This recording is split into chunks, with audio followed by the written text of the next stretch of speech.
You will work for approximately 90,000 hours in your lifetime.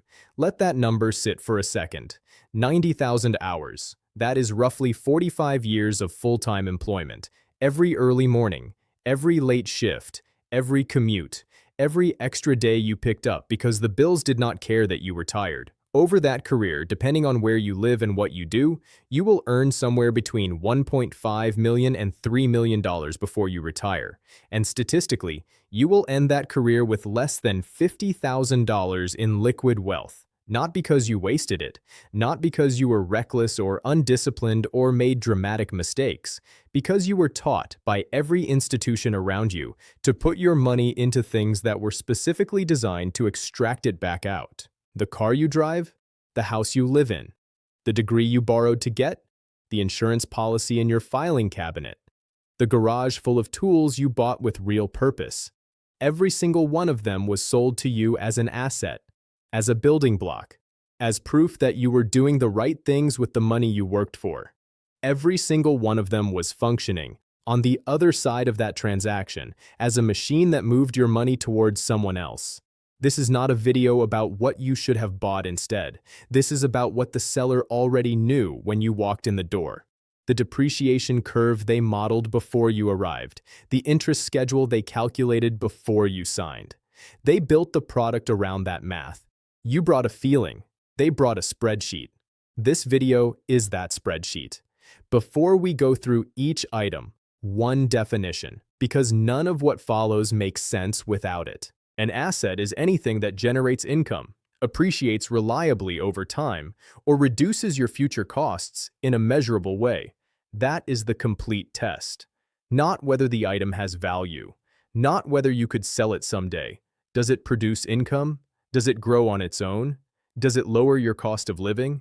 If all three answers are no, you are not holding an asset. You are holding a liability dressed in the language of investment. You are not accumulating. You are funding someone else's margin. Now let us go through exactly how that works. Number 1, the car. In 1950, the average vehicle cost approximately $1,500, which was about 46% of median annual household income. By 2023, the average new car transaction price reached $48,000. That is roughly 63% of median household income. We are spending a larger fraction of what we earn on vehicles than at any point in the last 75 years, and the belief that every adult requires one has only strengthened. Here's what happens the moment the car leaves the lot. Before you reach the first traffic light, the vehicle loses between 9 and 11% of its value. After 5 years of careful ownership, a well-maintained vehicle retains maybe 40% of its original purchase price. The loan terms that made this feel manageable expanded from 48 months in 1990 to 72 and 84 months today. That expansion did not happen because the product improved. It happened because the honest monthly payment on an honest price would have emptied the showroom. Then add everything that surrounds the payment: insurance, registration, fuel, maintenance, the repair that arrives at the worst possible moment. According to AAA's 2023 cost study, the average American spends $12,180 per year to own and operate a vehicle. Over 5 years, that is $60,000 leaving your account. At the end of those 5 years, the vehicle sells for perhaps $15,000. You spent $60,000 and retained $15,000. That is a $45,000 loss that never once appeared labeled as a loss. It appeared as transportation, as necessity, as the cost of participating in your own life. Compare that to what an actual asset does. A rental property deposits money into your account every month. A bond pays on a fixed schedule. A piece of productive equipment creates output that has market value. The car does none of those things. It moves you from one location to another, a function available through other means in most cities at a fraction of $12,000 per year. The car is not an asset. It never was. The feeling of ownership was always part of the pricing. Number 2, the primary residence. Start with a $300,000 home, 10% down, 30-year mortgage at 7% interest. Over the full term of that loan, you will pay approximately $418,000 in interest alone. Add 30 years of property taxes at $4,500 per year, $135,000. Homeowners insurance over 30 years, $45,000. Maintenance at 1% of home value annually, $90,000. Total cost of ownership, roughly $118,000. More than $1 million spent on a $300,000 home. For that home to function as a true asset, it needs to sell for over $1 million in 30 years. That requires consistent annual appreciation above 4%. Some markets have delivered that. No market guarantees it. Meanwhile, that same $30,000 down payment in a basic index fund at 8% annual returns grows to approximately $300,000 over 30 years, without a single contractor call, without a property tax reassessment, without a roof failing the week before the holidays. After the 2008 financial crisis, 12.5 million American homeowners were underwater, owing more on their homes than those homes were worth on the open market. These were not speculators. These were families who bought carefully, made every payment, and believed exactly what they had been told their entire adult lives. Real estate moves in one direction. Ownership always beats renting. Equity is safety. The asset evaporated. The debt did not. Not one of those families was handed a sheet of paper at the closing table showing them what you just heard. Not one was told that 12.5 million Americans would one day be in their exact position. They were handed a dream packaged as a contract and told the only people who lose in real estate are the ones who never got in. For millions of American families, the house was not a foundation. It was a machine that consumed decades of income and returned in exchange the feeling of progress. Number 3. The college degree. In 1980, average annual tuition at a 4-year public university was $2,100 in inflation-adjusted dollars. By 2023, that number cleared $10,000, and with room, board, and fees attached, the annual cost approached $25,000. The earnings premium for degree holders grew from 40% above high school graduates to roughly 80%. The return on education appears, on the surface, stronger than ever. The problem is what that surface covers. The 80% earnings premium is built almost entirely on the top quartile of graduates. Engineers, physicians, attorneys, software developers. Pull those fields out and ask what the degree returns for graduates in humanities, education, social sciences, and the arts. The premium frequently does not exceed the cost of attendance. Student loan debt in the United States totals $1.77 trillion. The average borrower carries $37,000. 1 in 4 borrowers has watched their balance grow over time because their monthly payments do not cover accumulating interest.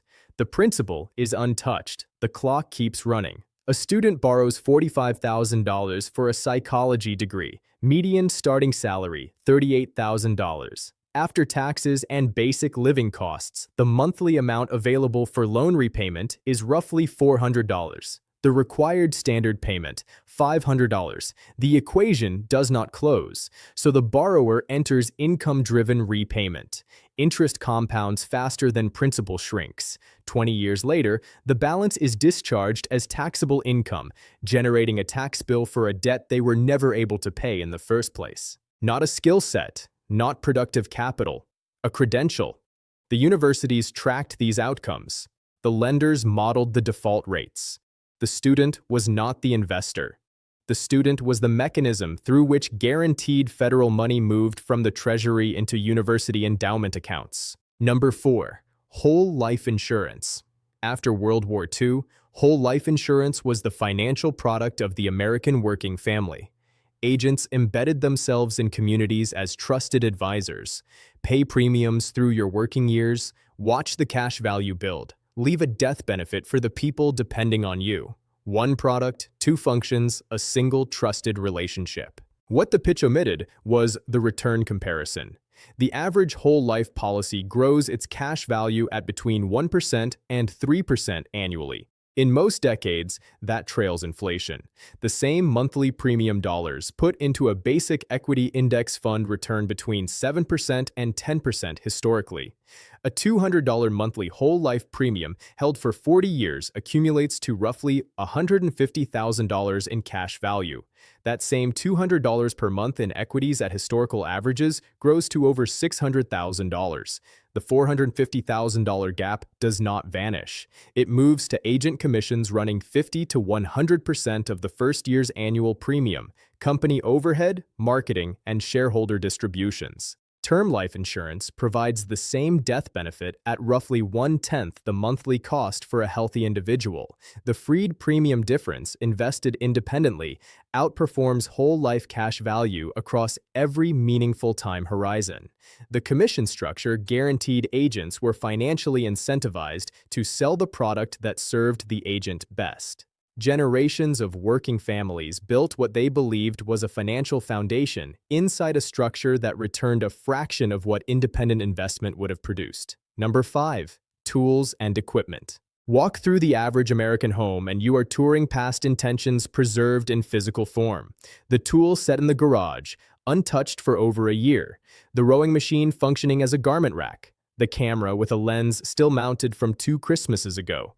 The stand mixer that occupies counter space architecturally rather than functionally. Every item had a rational justification at purchase. The tools would end contractor dependency. The home gym would cancel the membership. The aspiration was genuine. The math never closed. Take the home gym. A reasonable setup runs $3,000. If it genuinely replaces a $50 monthly membership with consistent use over 5 years, it breaks even. Research shows that after 6 months, 67% of home gym equipment is used fewer than once per week. After 2 years, most of it sits unused. The equipment did not fail. The behavioral assumption embedded in the purchase failed. Resale recovery runs roughly 20% of original price. Retailers do not sell products. They sell versions of a life. The item is the admission ticket to an identity the buyer intends to inhabit. When it sells, the final invoice arrives for the future that never showed up. The argument for spending more on clothing: buy quality, wear it more often, cost per wear falls below what the cheap option would have cost. The math is not wrong in theory. It fails in practice because it requires accurate forecasting of your own future behavior, which human beings are structurally unreliable at. A $200 coat worn 100 times over 5 years costs $2 per wear. A $50 coat worn 50 times over 2 years costs $1 per wear. The expensive coat generated the feeling of financial intelligence. The cheap coat was cheaper. The gap is entirely behavioral, not material, and behavior is the one variable no formula can predict in advance. The fashion industry built a multi-hundred-billion-dollar global operation not on the cost per wear model, but on the certainty that trends rotate before wardrobes do. Silhouettes shift, color palettes change on a schedule the consumer had no hand in writing. What was current in March looks dated by October. The replacement cycle is not driven by fabric wearing out. It is manufactured. The average American household spends roughly $1,600 per year on clothing. Over a 40-year working life, that is $68,000 in nominal dollars. Research consistently shows people regularly wear about 20% of their wardrobe. The other 80% hangs, ages, and eventually donates or discards. Thrift stores exist because the gap between clothing purchased and clothing actually used is large enough to sustain an entire secondary industry built on the overflow. Clothing is not an asset, it is a consumption experience, and the label does not change the category on the ledger. Number 7. Timeshares. The American timeshare industry generated $50 million in 1974. By 2019, it crossed $10 billion. That growth is the story of a sales presentation refined across 5 decades until it became one of the most effective extraction systems in consumer retail. The complimentary breakfast, the windowless room, the scarcity script, the manager who steps away and returns with one final offer. All of it engineered to extract a signature before the buyer walks out and recovers their own judgment. What is being signed for is not real estate. No land is conveyed, no building is owned. What is purchased is a contractual right to occupy a specific unit 1 week per year, attached to maintenance fees the buyer cannot refuse, cannot cap, and cannot escape without surrendering the ownership they just paid for. Current average fees exceed $1,000 per year. They increase between 4 and 8% annually. They survive the buyer and transfer to the estate as a legal obligation heirs must actively work to dissolve. A $20,000 purchase plus $1,000 annual fees over 20 years is $40,000 total. Resale value, 0. Thousands of timeshares list at $1 with no buyers. The timeshare is the clearest example on this list because the liability is written into the contract in plain language. The presentation room exists to prevent the buyer from reading it. Number 8. Furniture. The average American household contains approximately $7,000 in furniture at original retail prices. Average resale value, roughly $700. Some pieces cannot find a buyer at any price, and the owner pays a removal fee just to clear them out. Interior design culture frames furniture purchases as investment in your home, as contributions to a space you have deliberately built. Neither holds up. Homebuyers pay for location, structure, and systems. The sectional does not adjust the offer. Your taste is not priced into a competing buyer's decision.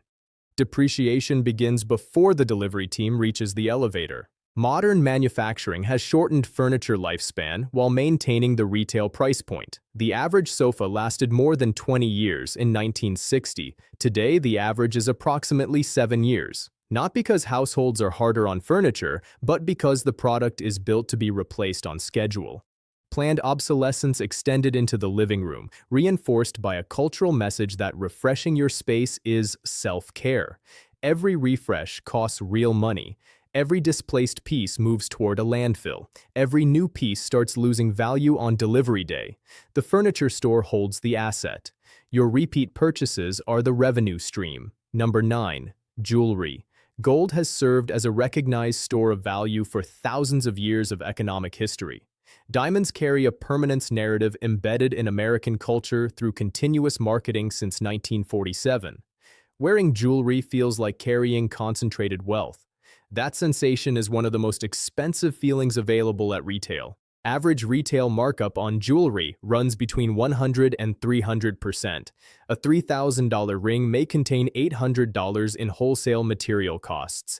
Everything between $800 and $3,000 is margin, narrative, and showroom lighting. That margin does not return when the piece is sold. Diamonds are a specific case study. The De Beers cartel controlled global supply through most of the 20th century by deliberately restricting production to maintain pricing. The Diamonds Are Forever campaign, launched in 1947, was a coordinated strategic effort to suppress the secondary resale market, because a liquid resale market would have revealed the real price of diamonds and collapsed the retail premium. Attempt to sell a diamond, and the market makes the strategy plain.